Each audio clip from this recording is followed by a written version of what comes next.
What is up, guys? Welcome to a new POV video, and today you join me inside the VW T-Cross. We're in the R-Line with the 1.5 liter turbo 4-cylinder motor with 110 kilowatts, which is around 150 horsepower and 250 newton meters of torque. Now we currently have the aircon blasting a bit because it's a very hot day, so do bear with us in terms of that. So T-Cross, now there's 3 trim levels available: the base trim, comfort line, mid trim, high line, and this top trim, R line. Now the R line only comes with the 1.5 liter motor and the 7-speed DSG motor, so those are the only that's the only setup I'll comment on, but there is the full review coming afterwards where I'll give out further input on the whole platform.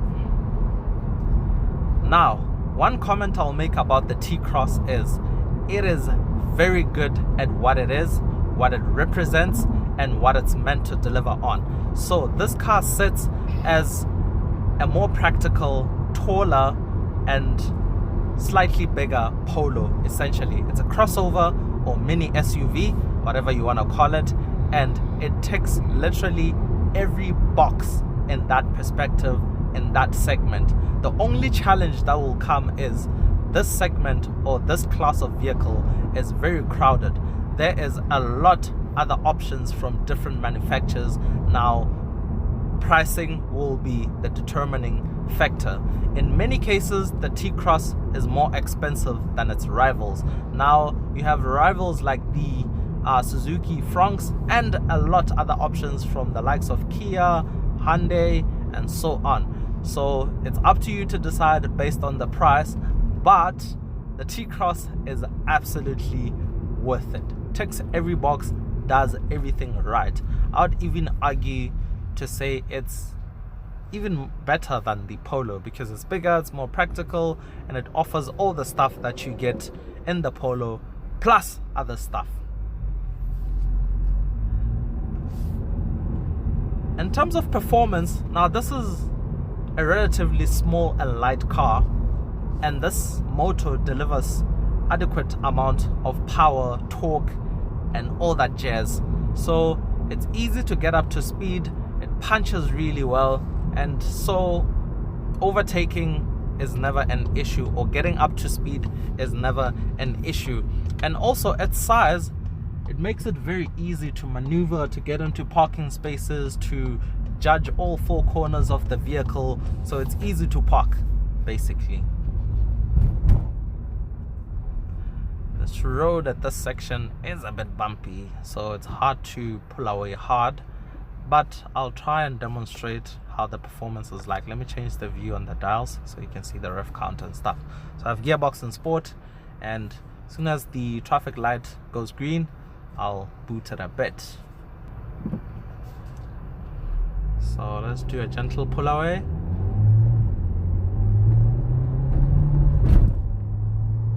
Yeah, the bumps I was talking about.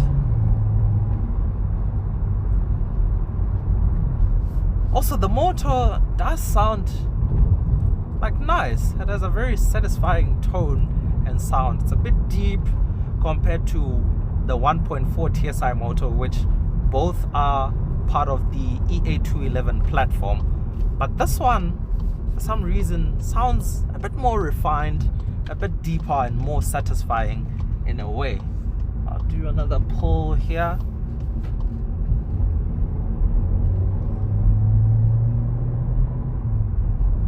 The throttle response is not the sharpest, especially compared to stuff like the Mercedes A-Class and CLAs. I've commented a lot on those cars on how sharp the throttle response is. On this, there is a bit of a delay and you do have to wait a bit, but the performance is there and it does deliver in that perspective. It's not a performance car in any way, but if for some reason you woke up and you felt like driving it enthusiastically, you can.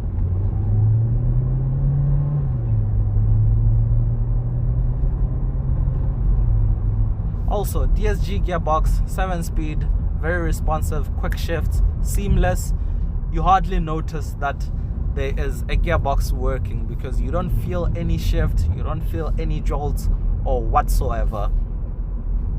It's not like an electric car, but it's closer towards that direction. Steering wheel is also very light. Responsive?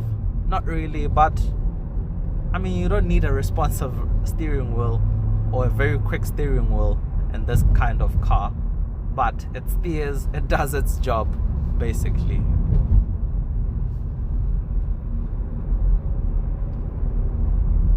Now, stuff like pricing I'll leave for the full review, because there are some details that I still need to leave for that video. So POV is mainly on the driving experience. I've said this many times in the Tiguan video, I'll link down below if you haven't watched it, and also in the T-Roc video. Pretty much all VW models I've jumped in, the brakes are very solid, the cars stop very well. So that's good to know, because you do want a car that stops well.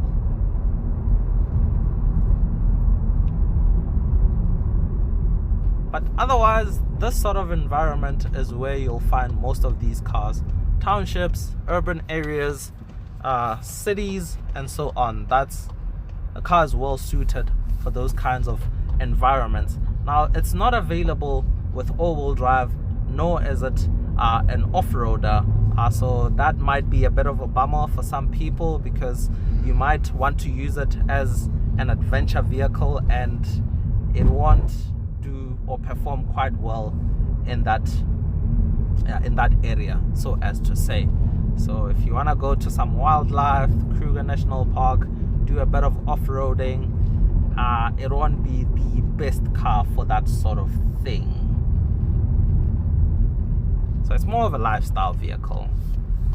A car for commuting, a car for driving to work and back, shopping, maybe driving with your family, a car for long journeys, trips, and all of that.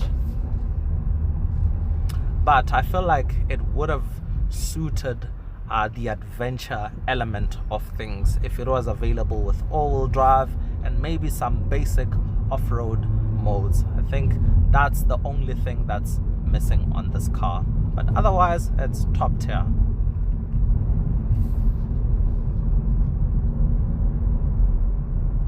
And yeah, I think that's pretty much all the details I want to share with you guys in terms of this car and this POV video. Anything else will come next in the full review, but otherwise I really do hope you guys enjoyed this POV video, and until next time, that's cheers from me, and do stay tuned for the full review. Cheers.